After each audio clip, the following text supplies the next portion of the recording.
Dear all, he has a very good income of money. He has a good family welfare. He has a good education upliftment. He has a good power of speech. And he is multi-talented person. And he is creative also.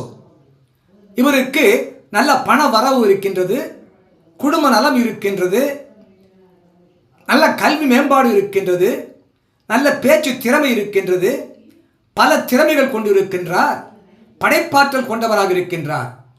If in the horoscope of a person who is born under Gemini ascendant, if the Venus is in the second house, மிதுன லக்னத்தில் பிறந்தவர் ஜாதகத்திலே லக்னத்துக்கு இரண்டாம் இடத்திலே சுக்கிர பகவான் இருந்தார்.